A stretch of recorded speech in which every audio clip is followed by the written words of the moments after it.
Boa tarde a todos. Vamos continuar nossa aula explicando sobre a coagulação.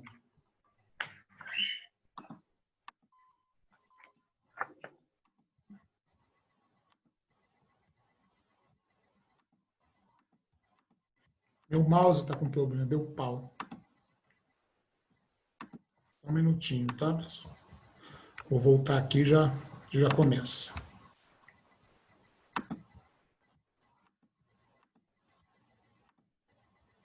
Agora sim. Então, esse é o esquema da coagulação. Estão vendo agora? Sim. Então, eu posso ter lesão no tecido. Esse coraçãozinho está insistindo em vir aqui, hein?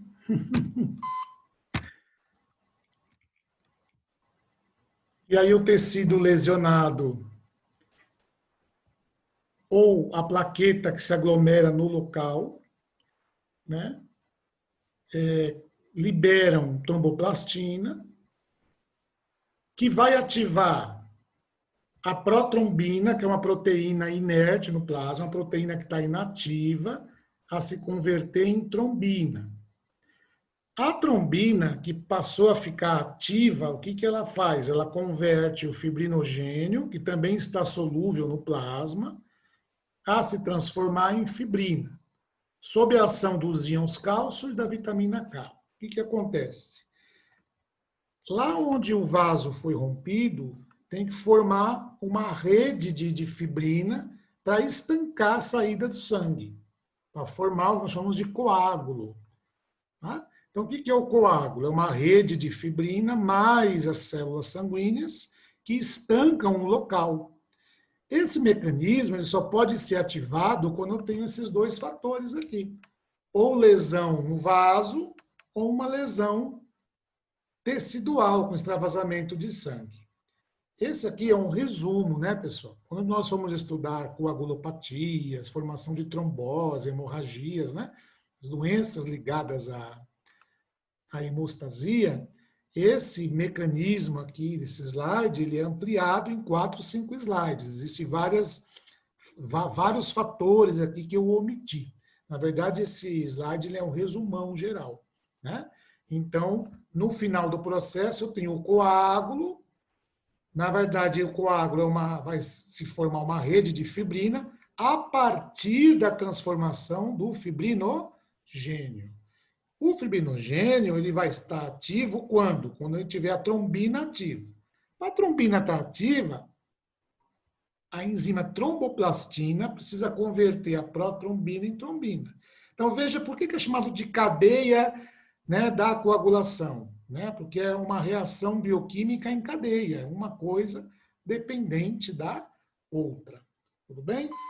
Eu vou fornecer para vocês agora aqui, ó, um slide, uma animação, a mesma animação que eu deixei em aula, tá? Lá nas atividades. Vamos ver se a gente consegue acompanhar bonitinho. Ok? Vamos lá.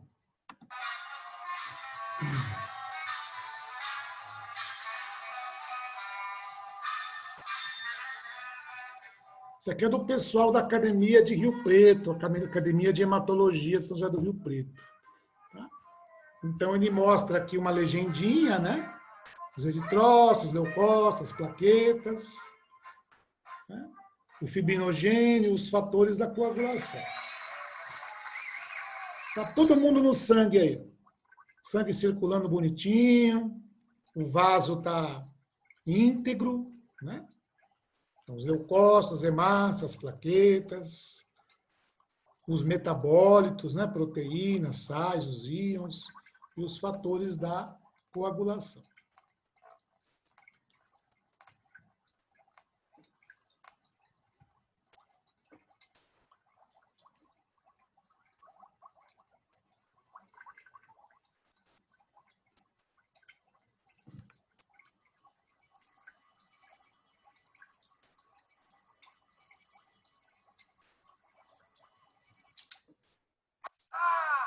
Puxa, alguém se cortou.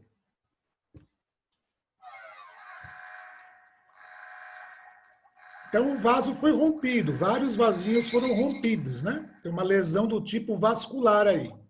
Além de tecidual, também vascular.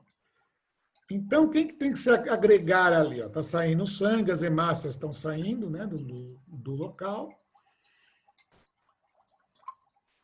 E aí começa a ter agregação de plaqueta, a formar um tampão, chamado agregação plaquetária. Olha lá.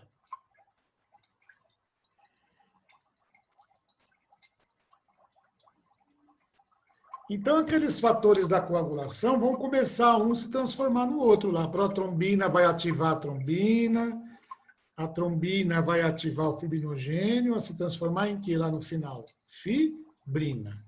Né? É um esquema bem simplesinho. E aí vai passando o tempo. O que a gente faz normalmente? Vai lá e limpa o local, né? Ah, tá com sangue lá, vai lá e limpa, e continua saindo sangue, né? Entendeu? Por quê? Porque nós tiramos o tampão, tanto plaquetário como a fibrina que se formou. Ok? Então, formou-se a fibrina e com o tempo, ali uns 2 dias, por exemplo, aquela rede de fibrina, ela vai ser desmontada, né? Não por bombas, obviamente, mas por produtos por macrófagos, por exemplo, né? Fagocitose, e isso vai acelerar também o processo de cicatrização local. Né? Então, quando é puncionado uma veia, ocorre isso. Né? Faz a punção, há uma lesão, né?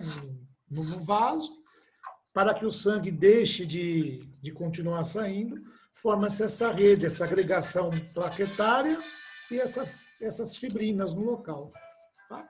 É um videozinho bem didático, bem simples, ele está aí ele se encontra aí na atividade sobre coagulação. Ok? Vamos falar um pouquinho agora sobre anemia. Né, pessoal? Uma anemia, né?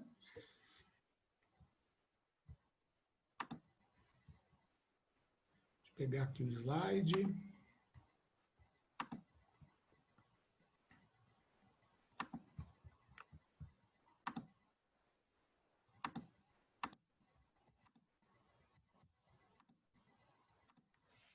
Então, qual é o conceito de anemia, né, pessoal? Então, a anemia está ligada ao quê? Né? Então, a anemia é um estado caracterizado pela baixa concentração de hemoglobina. Né? A baixa concentração de hemoglobina.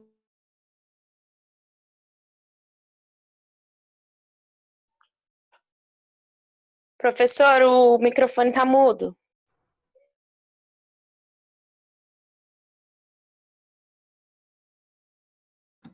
Agora foi. Estão me ouvindo agora? Tá, agora tá. Sim.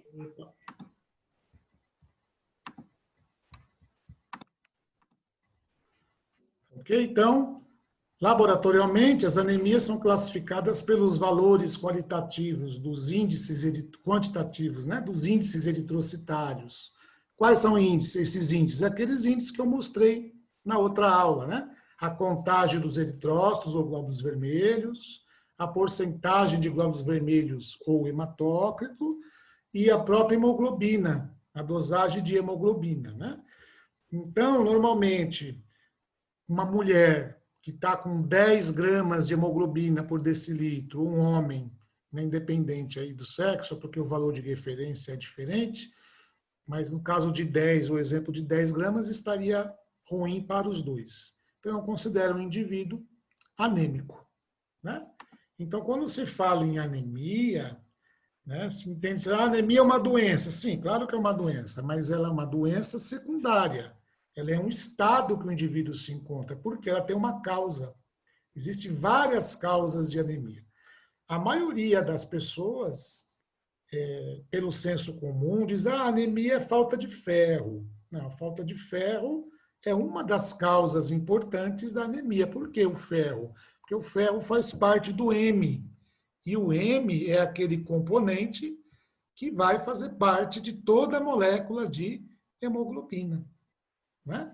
Então, quando a nossa medula deixa de produzir corretamente os índices, né, ideais aí, quantitativos de hemoglobina, ao mesmo tempo pode haver diminuição do número de células, dos glóbulos vermelhos, e eventualmente a porcentagem dessas células, eu vou ter os 3 índices diminuídos: a hemoglobina, o número de hemácias e a porcentagem delas, que é o hematócrito.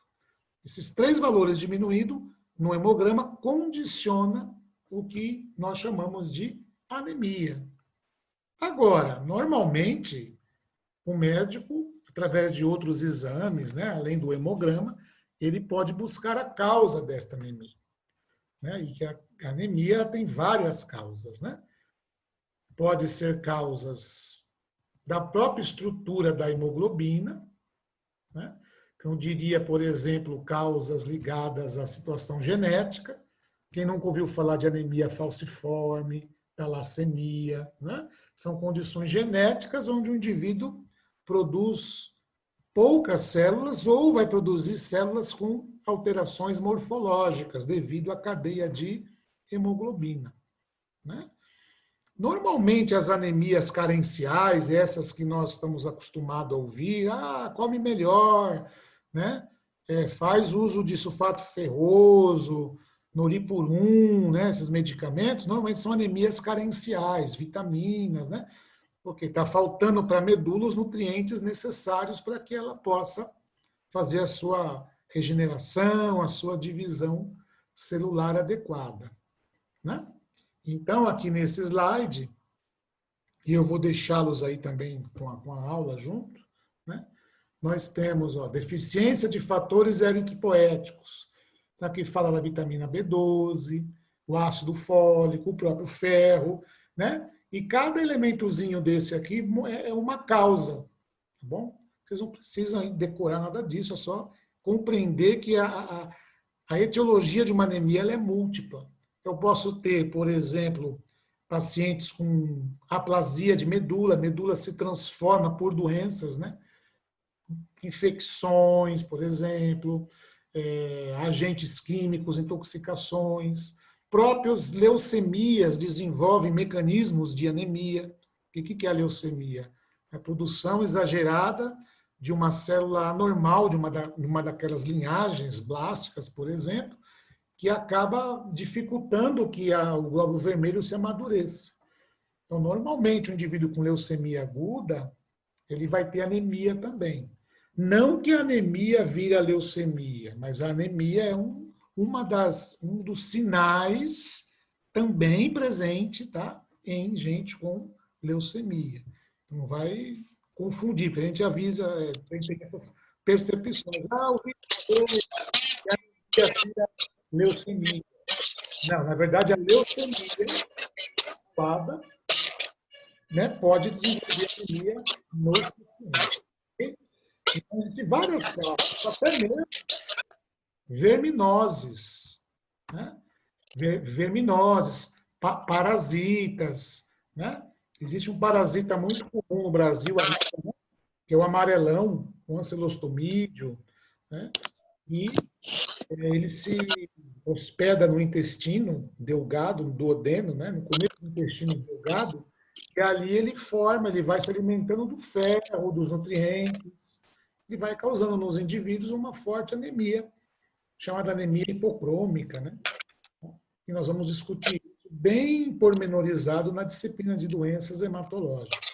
Aqui, na verdade, é o conceito de anemia.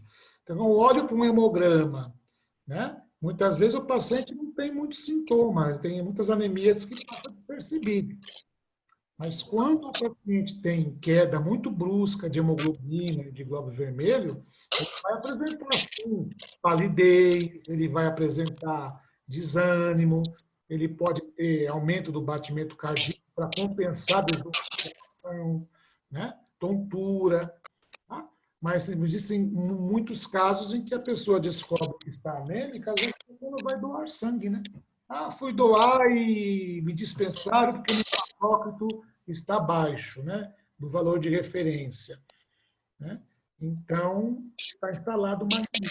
E aí deve-se buscar as causas dessas anemias, né? Normalmente aí o procedimento médico em saber se é uma anemia carencial, uma anemia por condição genética, né? Então, por exemplo, esse slide ele mostra aqui uma intensa descoloração do glóbulo vermelho em lâmina. Olha. Eu diria uma anemia bem intensa no paciente. E aqui tem dois exemplos, né? Deficiência de ferro, que é uma causa, e a talassemia.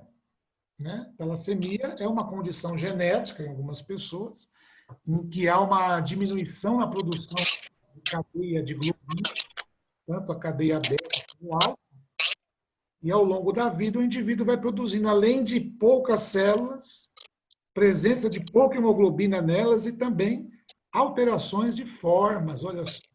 Né? Então, anemias muito agudas, muito... Né? Depois eu mostro esse slide para vocês. Anemias cuja hemoglobina chega perto de 5, ou mesmo em perdas linhas graves em processos de hemorragia, é o que leva muitas vezes à necessidade de transfusão sanguínea dos pacientes. Né? Por isso que é importante no curso de vocês terem a noção do conceito de anemia e suas causas. Né? Então, por exemplo, aqui, carenciais, falta de suprimento como ferro, vitamina B12 e ácido fólico. Porque são componentes, por exemplo, o ácido fólico atua na divisão celular. Né? O ferro atua, por exemplo, na construção do heme, né? Que é um dos componentes que vai transportar o oxigênio. Né? Quando eu falei de verminoses, né? Então, causas exfoliativas devido à ação de parasita, causas hereditárias. Né? Então, são causas diversas, né? Além do que aparece nesses quadros aqui, que vocês podem estar estudando como causas de anemias. Né? Aí eu mostrei esse slide, mostrando aqui um filme antigo, uma cena de um filme antigo, né? Mazzaropi, representava o Jeca Tatu, que é um caipira, um personagem de Monteiro Lobato, e no livro, né, onde o Jeca Tatu é o conto chamado Urupês, né? E o Jeca Tatu é um dos personagens, o Monteiro Lobato fala escreve que o Jeca era um caipira cheio de verminoses pelas condições sociais que ele vivia, e ele cita a anemia aí, né? O amarelão como um dos vermes causadores, um dos parasitas causadores de anemia, tanto em adulto como em criança, né? E aqui mostra a extremidade do verme ampliada, obviamente, milhares de vezes, né? Parece um monstro, né? Mas isso aqui é microscópico, né? E através dessas placas, né, parecem dentes, né?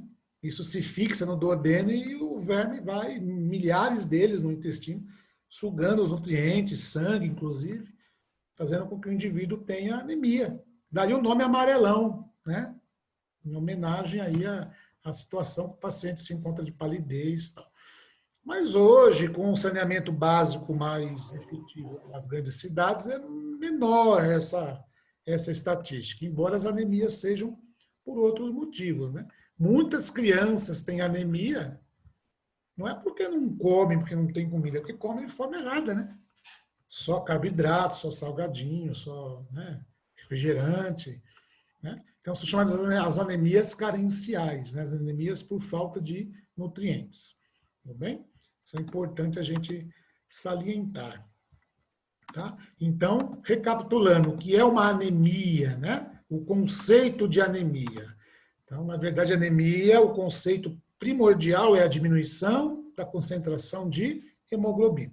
Essa diminuição da concentração de hemoglobina vai levar o indivíduo, a medula, a economizar produção de células. Então, começa com a queda de hemoglobina, depois diminui o número de glóbulos vermelhos, com consequência vai diminuir a porcentagem que eu chamo de hematócrito, e dependendo da anemia e do tempo em que isso está instalado, começa a diminuir o tamanho da célula. Então, a hemácia começa a ficar reduzida, o que é chamado aí de situação de microcitose, né? Hemácias com tamanho reduzido e com pouca cor, hipocromia, igual vocês viram no slide. Né? Então, hipocromia, pouca cor, Porque quem confere a cor ao glóbulo vermelho é a hemoglobina, né? Então, quem olha lá no microscópio vai ver, olha, a hemácia está com pouca cor. Por quê? Coincide com a diminuição do número do valor, aliás, da concentração de hemoglobina no interior das hemácias. E o tamanho reduzido leva a crer, né, dar o adjetivo de hemácias microcíticas. Existem situações em que a hemácia está normal quanto à cor e normal quanto ao tamanho.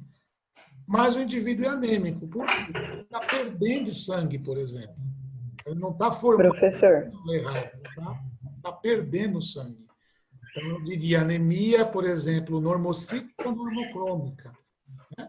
Então, elas são classificadas dentro da linguagem laboratorial não conforme a sua causa, a carencial ou genética, mas sim de acordo com o que a gente visualiza, né, ao microscópio. Tá? Vocês, de banco de sangue, obviamente, não vão lá fazer hemograma, como eu disse, dar laudo de hemograma, né? Mas é importante a gente saber interpretar, né? Entender as diferenças dessas anemias. Por quê? Porque muitos desses pacientes com essas anemias terão, né, necessidades específicas de transfusão, né? Como eu disse, uma hemoglobina muito baixa, por exemplo, leva ao risco de um choque hipovolêmico, né?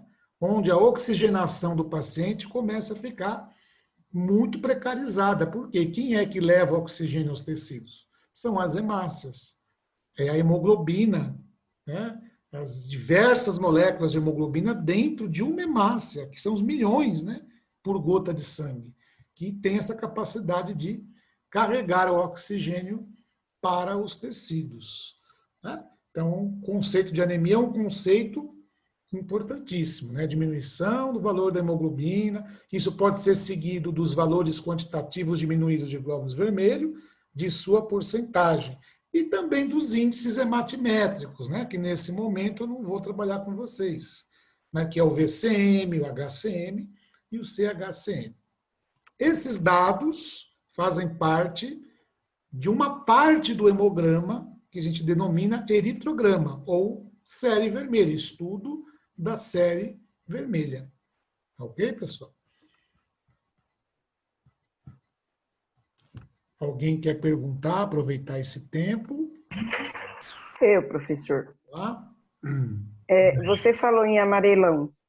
Aí eu queria tirar dúvida. A icterícia é uma anemia ou não? Não. Então, a icterícia é um sinal na qual o indivíduo vai apresentar excesso de quê? De bilirrubina, né? A bilirrubina, ela é um produto originado a partir da hemoglobina. Algumas anemias hemolíticas fazem com que a gente tenha muita bilirrubina, né? Que é um assunto chamado de hemocaterese, ok? Que a hemocaterese a gente vai estar vendo aqui, ó, né? Que eu tinha preparado para a gente dar uma olhadinha, só um minuto, nós temos tempo ainda.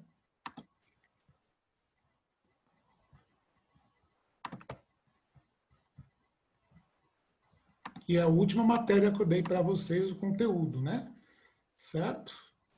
Olha lá. Então, o que é a bilirrubina, né? Ela é um produto final da excreção, aliás, da destruição de glóbulos vermelhos.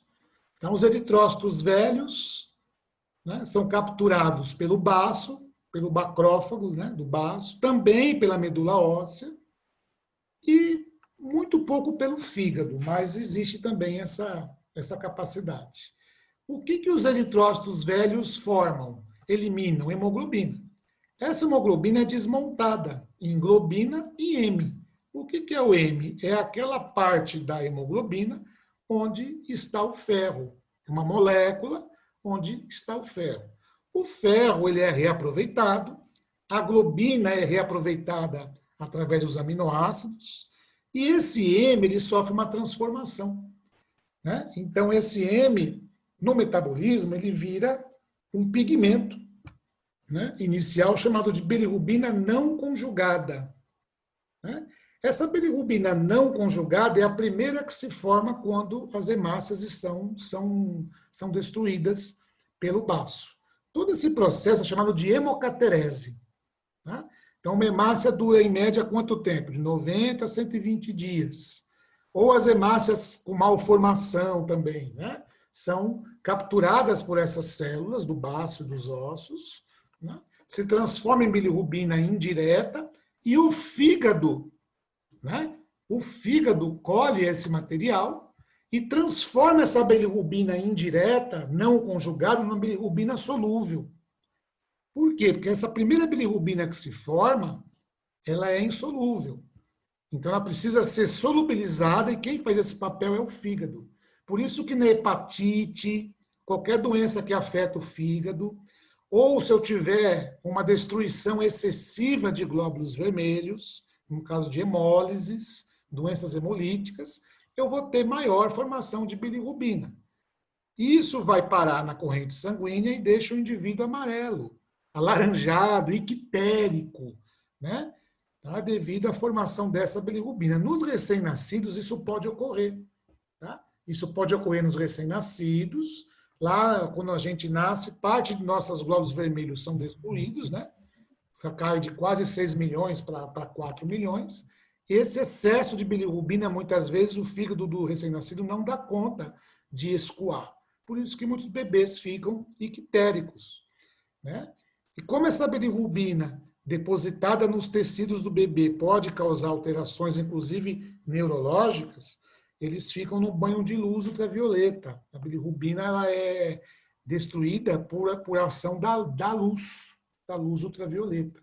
Então, tem várias causas do indivíduo ficar ictérico. Problemas hepáticos, destruição excessiva de glóbulos vermelhos, né, anemias hemolíticas, né, deficiência na vesícula.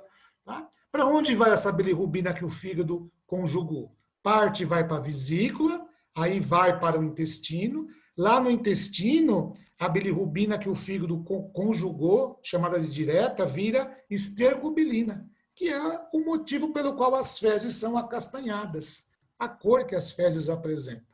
Parte desse material volta para o sangue na forma de urobilinogênio. Isso volta para o sangue, vai para os rins, e nos rins, esse urobilinogênio se transforma em urobilina.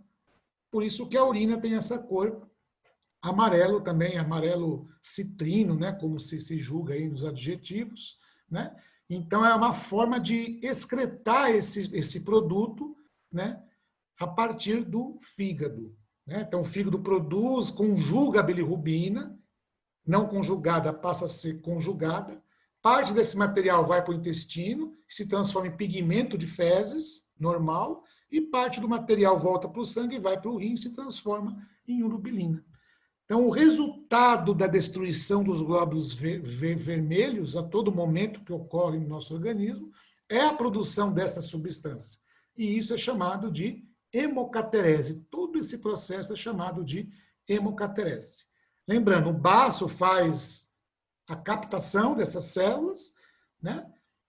E aí o M, que se transforma em bilirrubina, o fígado capta essa bilirrubina não conjugada, transforma numa bilirrubina conjugada, para ser escoada via intestino e via urina.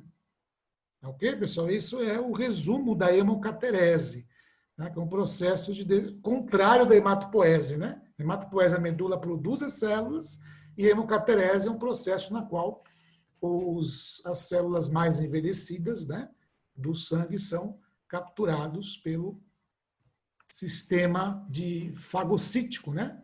Onde o macrófago do baço e da própria medula também faz esse papel de retirada dos eritrócitos.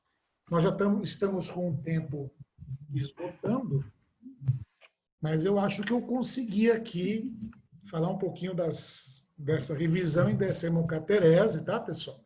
Para a prova, para avaliação, é até aqui, tá? Na semana que vem, eu vou postar outros conteúdos, inclusive com aula online também, eu vou marcar, tá? Talvez eu marque até 3 pelo Zoom, porque a gente pode gravar pelo Google Meet, a gente não está conseguindo fazer a gravação, né? Para ficar disponibilizado a vocês, tá bom? Então, eu gostaria que vocês, quem não entregou as atividades, continue fazendo, mesmo com o tempo estourado, não tem nenhuma objeção, tá? O importante é fazer, entregar, porque no meu caso eu vou utilizar as atividades como parte da nota de vocês, sem prejuízo. E, pessoal, esta aula vai ficar gravada também para aqueles que não puderam acompanhar. Tá certo. Obrigada. Mais alguém tem alguma dúvida?